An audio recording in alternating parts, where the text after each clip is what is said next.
Olha, estou tendo o prazer de receber aqui no programa Polêmica o pré-candidato a deputado federal pelo Partido dos Trabalhadores e atual vereador na nossa capital paraibana, João Pessoa, é o Marcos Henriques. Ele veio a Patos, tem atividade marcada daqui a pouquinho, mas antes disso nos deu aqui o carinho de vir ao Polêmica. Acabou de chegar na cidade de Patos, está com o projeto Pé na Estrada com Lula. Marcos Henrique, seja muito bem-vindo, fica aberto para a sua consideração inicial aqui por meio da Rádio Espinharas.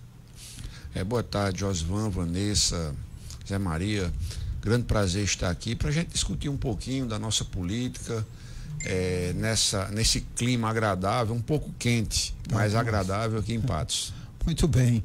Que história é essa de Pé na Estrada com Lula?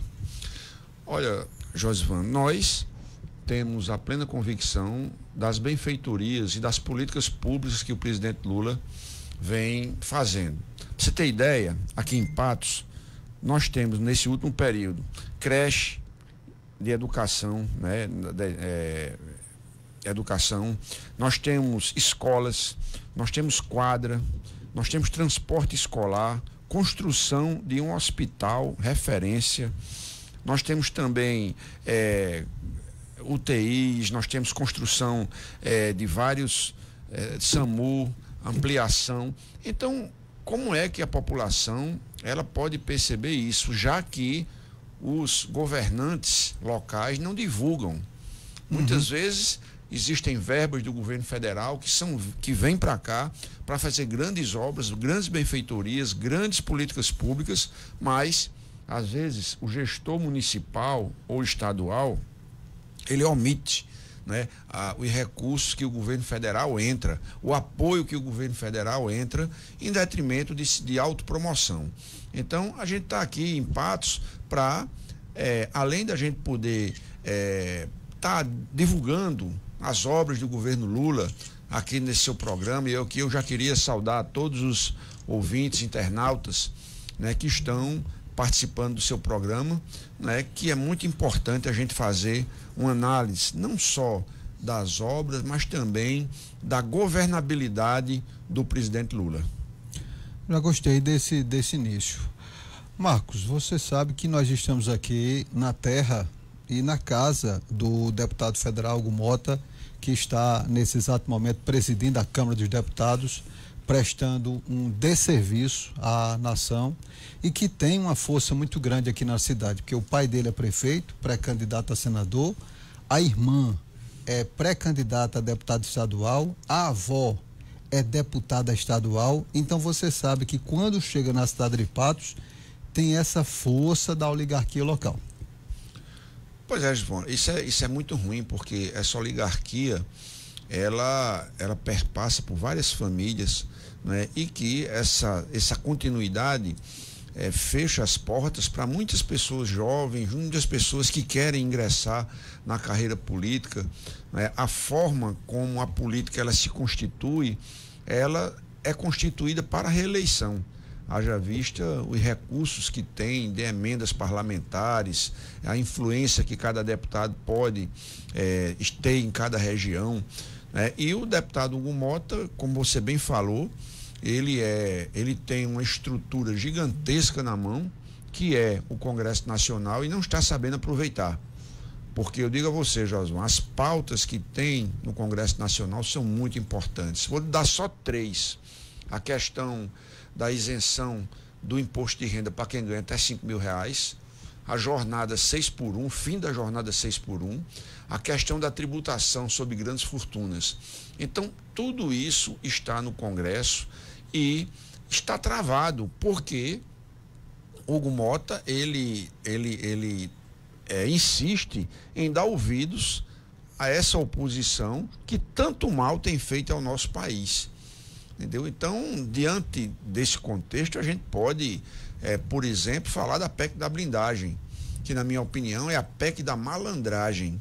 Vejam vocês que há poucos dias atrás o ministro Flávio Dino, ele desvendou uma série de irregularidades na distribuição de emendas, né? E isso fez com que o Congresso Nacional ficasse em alerta e começassem a pensar como é que eles poderiam se livrar da cadeia.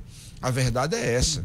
Para você ter ideia, também você viu recentemente em denúncias, né, na Polícia Federal, um grande articulador que desvendou e colocou o PCC junto com a Faria Lima, mostrou toda essa relação do PCC com a Faria Lima, né, que são grande parte de banqueiros. E isso, quando a gente vê a formulação da PEC da malandragem, a gente vê que tem presidente de partidos. Sabe quem é que recebeu mais dinheiro desse esquema que foi desvendado pela Polícia Federal? Ciro Nogueira. Isso aí você já pode ver, não sei se estou dando em primeira mão, mas vi hoje à tarde uma denúncia, né? E essa forma que eles estão vendo para poder blindar, para poder conceder impunidade àqueles malfeitores do dinheiro público, é algo que o presidente Hugo Mota deve se envergonhar. Ele deve se envergonhar disso, porque é algo inconcebível, é algo que é inconstitucional, certo? E essa tensão que a oposição está fazendo com o governo federal é uma tensão que só quem perde é o povo brasileiro. Sem dúvida, concordo com todas as suas palavras. O ano que vem é um ano extremamente importante. É um ano que vamos ter eleição para presidente da República, deputado estadual, deputado federal, senador, e você mais uma vez se coloca à disposição do povo da Paraíba nessa guerra encarniçada que é a candidatura para deputado federal. Será que diante dessa vergonha que tem sido o Congresso Nacional, da necessidade de se trocar deputados ruins por deputados que tenham compromisso com a sociedade, como é que você está planejando fazer a sua campanha, a sua pré-campanha, dentro desse contexto tão nocivo para a democracia, para a soberania e de ataque constante, inclusive, para o que nós conquistamos de direitos? Josivan, primeiro a gente precisa perceber a necessidade que a gente tem de reformular esse Congresso. Quando eu digo reformular, eu digo que precisa ter um equilíbrio. O nosso Congresso hoje, ele é representado por 80% representantes do capital. São banqueiros, são o agro, a bancada da bala, algumas bancadas que são formadas e que representam os interesses do capital. O grande exemplo que eu posso te dizer é a cassação da medida provisória do presidente Lula. Sim. Que ia conceder um IOF maior a quem ganha, a quem aplica no LCI, quem ganha mais de R$50 mil, certo? Então, é uma forma do presidente Lula falar o seguinte: olha, o Brasil precisa de igualdade social. E eu te trago um dado aqui, Josivan e Vanessa. Dos 179 maiores países, o Brasil é o 13º em termos de desigualdade social. Isso é um número muito expressivo.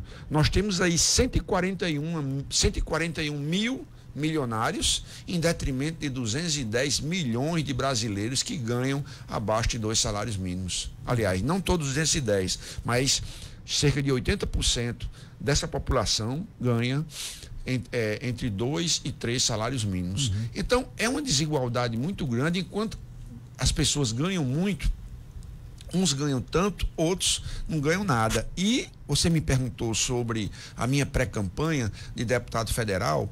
Eu quero, onde quer que eu vá, falar uma coisa muito importante que eu vou dizer aqui no seu microfone agora. E eu tenho certeza que você vai concordar comigo. A população precisa ter consciência de classe. Como é que você aqui em Patos vota no presidente Lula e vota em Hugo Mota? Alguma coisa está errada. Porque você tem que votar em deputados federais e senadores que ajudem o presidente Lula a governar esse país, não atrapalhe. Então, eu quero dizer o seguinte: se você tem de um lado um governo que investe no social, um governo que tem a sensibilidade de aumentar o salário mínimo, um governo que tem a sensibilidade de criar programas sociais como Minha Casa Minha Vida, como a farmácia popular, um governo que diminui a tributação sobre cesta básica. Então, você tem lado. Esse lado, temos dois lados. Esse é um lado. Qual é o outro lado? O outro lado é aquele que privatiza, é aquele que concede, sim, isenção de imposto. Agora, jet ski, iates e aviões. Né? Aqueles que desrespeitam os jornalistas, aqueles que têm preconceito de classe. Então, esse lado é o lado da direita, da extrema direita. Então, em que lado você está? Você está do lado daqueles que fazem o Brasil andar e diminuem essa distância de igualdade social, ou você quer estar naquele bloco que defende uma minoria rica e que defende os seus privilégios? Essa pergunta eu quero fazer em todos os lugares que eu vou, porque as pessoas precisam refletir.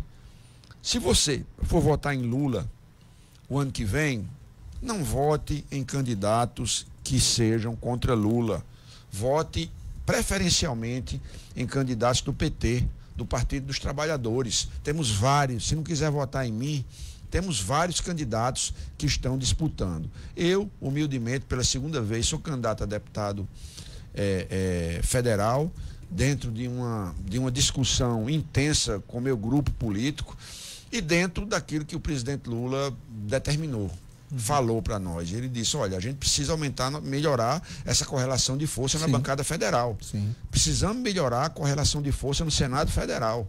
Então é nisso que eu estou imbuído, meu caro Josivan, e é com essa discussão de consciência de classe que eu quero ganhar os 4 cantos desse nosso estado. Lula teve na cidade de Patos 70% dos votos. 70% dos votos numa crise grande, onde ataque da grande imprensa, ataque do Sérgio Moro, do bandido Sérgio Moro, ataque do Delanhol, mentiras inventadas, orquestradas, e entrou na mente de muitas pessoas, e mesmo assim a cidade de Patos deu 70% dos votos na época, deu a Haddad aqui, pra você ter uma ideia da força que tem. Mas eu concordo com você, aí de repente vota em Lula, aí vota no Efraim, aí vota no Gumota, aí vota no Wellington Roberto, aí vai votando num monte de gente aí que não tem compromisso com a sociedade. Nós estamos conversando aqui com o pré-candidato a deputado federal pelo PT e atual vereador aqui na cidade de João Pessoa, na nossa capital paraibana, o Marcos Henriques. Está na cidade de Patos com um grande projeto Pé na Estrada com Lula, falando justamente sobre isso. Mas, Marcos, a gente, pelo menos na minha visão, a gente vê que Lula tem um pouquinho de culpa nessa história de ficar eleito alguns deputados da pior espécie. Porque, veja, há uma conciliação, o presidente Lula, ao mesmo tempo que é refém desses grupos, que a qualquer momento, inclusive, pode pautar, inventar uma história aí, como inventaram com a Dilma, a pedalada, aí dá um impeachment aí, pode acontecer isso. Mas será que o Lula não tem conciliado com esses grupos? Olha, Lula sempre foi um conciliador. Lula, ele sempre respeitou o Congresso Nacional. Lula sempre respeitou as forças políticas do Brasil. Ele nunca quis fazer nada só. Ninguém administra só, Josivan. Ninguém administra um país com a complexidade do Brasil só. Logicamente que a gente precisa fazer um recorte. Os governos pré-2018, de Dilma para lá, foram governos que nós discutíamos política econômica, discutíamos política de educação, política de saúde. Perdemos algumas eleições, ganhamos outras, mas o grande fato é que de 2018 para cá, o Brasil, ele vive uma histeria de uma patologia chamada bolsonarismo, não é, que vem a destruir valores da família, vem a destruir valores da nossa pátria, né? Porque como é que você diz que defende a pátria e está nos Estados Unidos tentando prejudicar o nosso país? É algo inconcebível.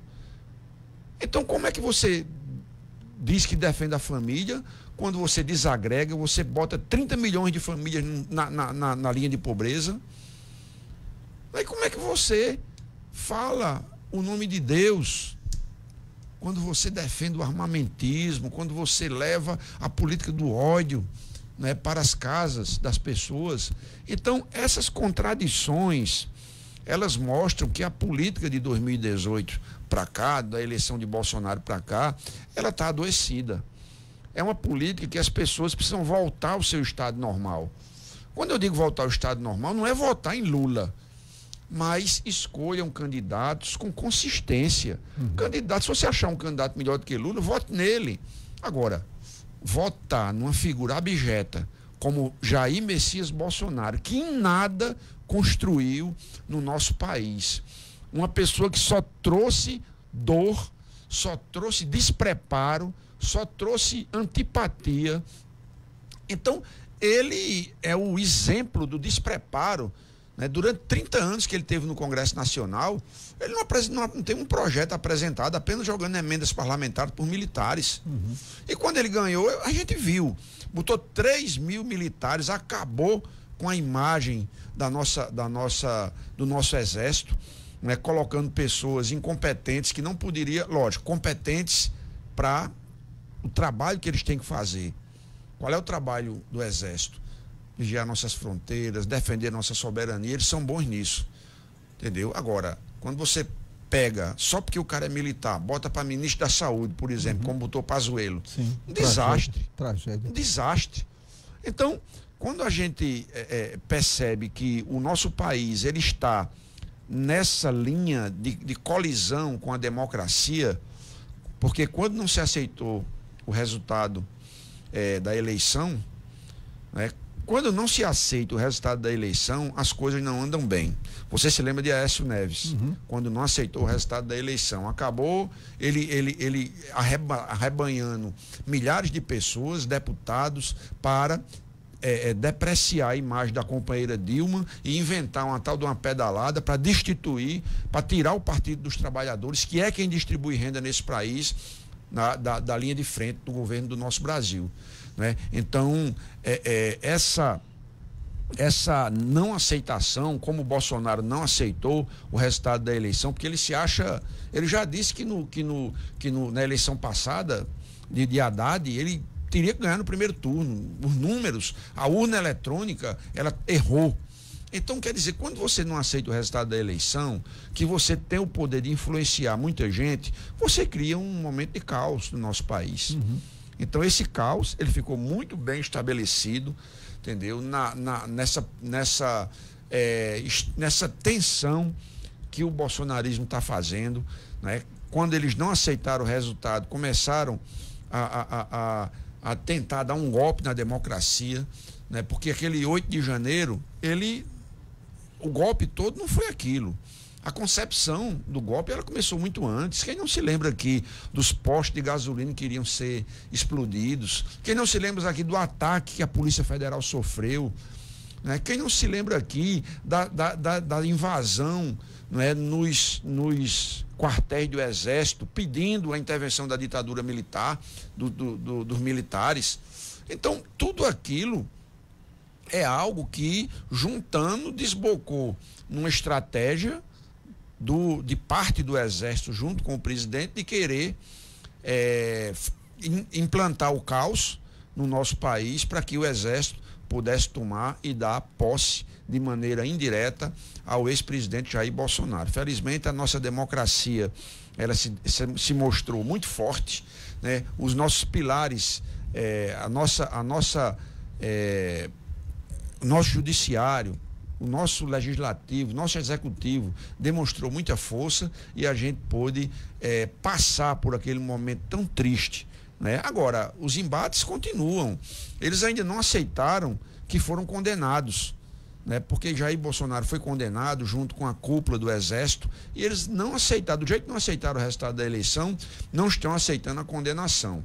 E isso tem uma repercussão muito grave, porque essa tensão no Congresso Nacional, ela não é positiva para o nosso Brasil. A gente, ao invés de estar votando um monte de coisa importante, a gente está preso a essas PECs da blindagem e também a questão da anistia. A gente lendo o livro do sociólogo Gessé Souza, ele fala que o bolsonarismo cresceu justamente nas pautas moralistas. mamadeira de piroca, começou aquela invenção toda, né?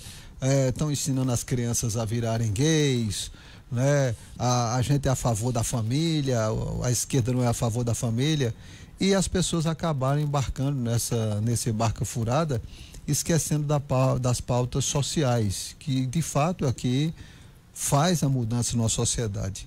Mas, Marcos Henrique, essas pautas, eles ainda são bem mais fortes do que os movimentos progressistas, os movimentos de esquerda nas redes sociais e também no meio do povo. Esse pessoal consegue enganar pobre, né? O cara termina sendo de fato o pobre de direita, que é um tiro na cabeça, um tiro no pé.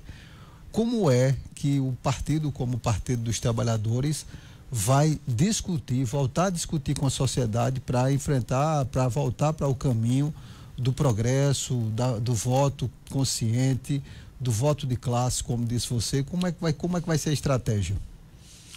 Ó, Jasman, primeiro a gente precisa entender que essa briga ela é histórica. É uma briga do capital contra o trabalho, do capital contra os pobres. O capital ele encontra várias maneiras de poder se mostrar. Foi assim com Fernando Henrique, apoiou Aécio Neves, apoiou Fernando Collor, e quando ele viu essa polarização de Bolsonaro com o lulismo, porque Lula não foi candidato em 2018, então eles optaram pelo Bolsonaro. Então eles sempre se transformam porque eles têm uma concepção: tudo menos o PT. Sabe por quê? Vou te dizer, Vanessa. O PT, ele investe 300 bilhões em políticas sociais por ano. Eles queriam esse dinheiro só para eles. Eles queriam só para eles esses 300 bilhões. Eles estão irados porque a gente tira o povo da miséria. Porque se dependesse desses milionários, desses super ricos, eles queriam que o povo morresse de fome. A verdade é essa. Então, eles criaram uma estratégia de fazer com que as pessoas odiassem o PT. Como? Depreciando, chamando de corrupto. Você viu, vamos falar um pouquinho aqui da Operação Lava Jato? A Operação Lava Jato, ela prenderam Lula, um juiz parcial, Sérgio Moro, prendeu Lula porque ele tinha se beneficiado como um triplex. Foi provado isso, que foi mentira. O próprio Dallagnol disse: rapaz, a gente não tem como condenar, não. Aí Moro disse: olha, manda para mim que eu condeno. Então, quer dizer, sem prova, sem nada. Então, isso foi feito de maneira criminosa para criminalizar o Partido dos Trabalhadores. Quebraram a indústria nacional para criminalizar o PT. Conseguiram, em parte, porque muita gente está com raiva do PT, acha que o PT é um partido corrupto. Sabe qual é o partido mais corrupto do Brasil? Chama-se PL. Eu não estou dizendo isso, não. Vocês que estão escutando, bota no Google aí. Qual é o partido mais corrupto do Brasil? É o PL. Pra vocês terem ideia, só em Santa Catarina, esse ano passado, 18 prefeitos bolsonaristas foram cassados. A direita é corrupta. E vem querer colocar uma pecha no presidente Lula, no Partido dos Trabalhadores, que não está isento de corrupção, pode ser que encontre aqui e acolá. Agora, não é via de regra, não é regra geral, é um ponto fora da linha, porque nós administramos para o povo, nós governamos para o povo, e isso que eu acabei de constatar aqui com você, que eu acabei de falar, é algo que a população precisa perceber, né? As redes sociais, elas infelizmente é bom, porque encurta o conhecimento das pessoas. Agora é um antro para você colocar fake news. Inclusive o governo federal queria não fazer nenhum tipo de censura, mas queria disciplinar um pouco isso, porque não é lógico você poder colocar o que quer nas redes sociais, agredindo as pessoas, mentindo, depreciando a imagem das pessoas, sem que a justiça ela possa responsabilizar aquela pessoa. Você acaba com a vida da pessoa através de uma fofoca, né? E aí você não pode ser penalizado. Então essa lei precisa ser mudada, a gente precisa ter critérios, né? O PL, a direita não quer isso, porque eles mentem, eles vivem de fake news. certo?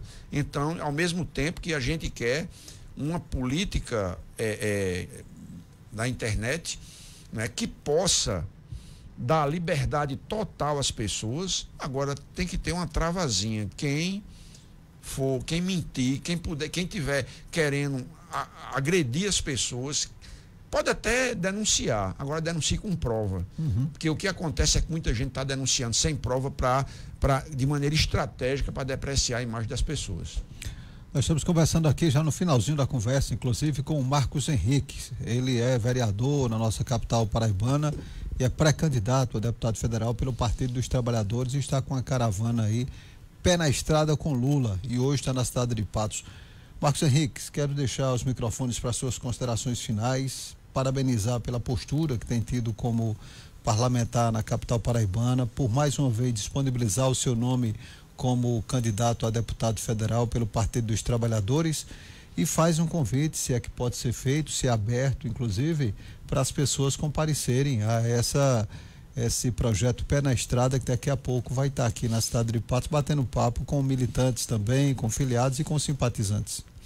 Olha, Josué, primeiro eu queria agradecer a sua gentileza da gente poder estar tendo esse bate-papo, agradecer a Vanessa e a Zé Maria, que está aqui na técnica, porque eu acho que política a gente faz assim, dialogando, mostrando às pessoas aquilo que a gente pensa, porque a política ela é uma guerra de narrativas, certo? E às vezes as pessoas têm que encontrar a narrativa correta, a narrativa real, a narrativa que mostra que o cidadão está sendo beneficiado. E é com muito orgulho que eu estou viajando, amanhã estarei em Monteiro, estarei em Sumé, mostrando como é o nosso governo, o que defende o nosso governo e as estratégias que nós temos que ter para o ano de 2026. É isso que eu venho fazer em Patos. Convido, sim, é aberto. Quem quiser ir no Sintep mais tarde às 19 horas, a gente vai estar lá debatendo com os companheiros a política que nós queremos para Patos e a política que nós queremos para o Brasil. Agradeço demais o espaço e estou sempre à disposição.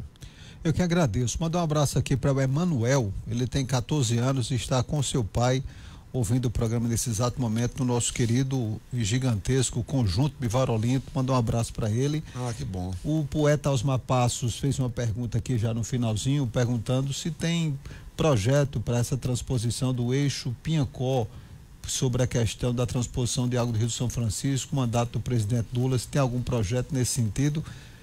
Eita, Marcos Henrique, tá vendo aí? Surgiu mais uma.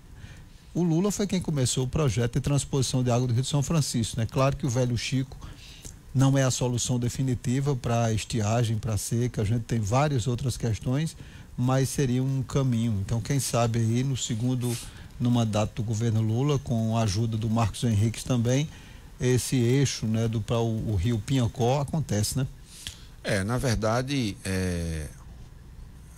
a gente esbarra num problema muito sério. No nosso país, nos países mais desenvolvidos, a gente tem de 2% a 3% de emendas parlamentares. Aqui no Brasil é 25%. São mais de 50 bilhões. E, às vezes isso atrapalha um pouco no investimento que o executivo quer fazer. O governo executivo foi eleito para isso, para poder pegar a arrecadação, destinar aos ministérios, para que os ministérios façam as políticas. Às vezes alguma obra atrasa um pouco, né, por conta desses recursos que já são poucos. E mais ainda, a gente percebendo essa tentativa de querer monopolizar o orçamento da União, mas, respondendo ao companheiro, sim, esse eixo da transposição. Depois eu posso dar mais detalhes, mas é importante que vocês possam acreditar no presidente Lula. E hoje é aniversário da cidade. O aniversário da cidade é quando? É dia 24 de outubro. 24 de outubro. Mês que vem. Pois eu acho que eu não estou aqui, mas eu queria dizer que Patos é uma cidade fantástica. Eu gosto muito de Patos. Do tempo que eu era presidente do Sindicato dos Bancários, vinha muito a Patos conversar com os bancários, né? E agora como vereador e como pré-candidato, vim várias vezes aqui, mando um abraço para o companheiro Lenildo, entendeu? Que está aí na direção da Conab, companheiro Carlinhos, né? Carlinhos Poeta, que foi candidato a presidente pelo Partido dos Trabalhadores, fez uma belíssima campanha. Queria saudar Campina, daqui de Patos, é um companheiro valoroso, foi candidato a vereador aqui em Patos, é um companheiro fantástico. E a equipe que veio comigo, né? Que a gente está aí pé na estrada, e é importante que a população possa escutar um pouco do que a gente fala. Sem dúvida. Porque é através dessas intervenções que as pessoas formam um juízo de valor da política. Claro. E eu tenho lado, eu sou do lado de Lula, do lado do presidente Lula. Eu quero que esse Brasil cresça cada vez mais. E com a direita, só quem cresce são os empresários. Então, vamos ver que lado na fila do pão você tem que estar. Se é do lado progressista ou se é do lado conservador. Eu sou do lado progressista. Muito bem, a gente fez igual aquele show, né? Quando termina e faz mais um. Aí o Marcos Henrique teve que responder aqui, já agradecendo ao Osmar Passos, ao poeta que está lá em Piancó, ouvindo aqui o nosso programa. Zé Maria.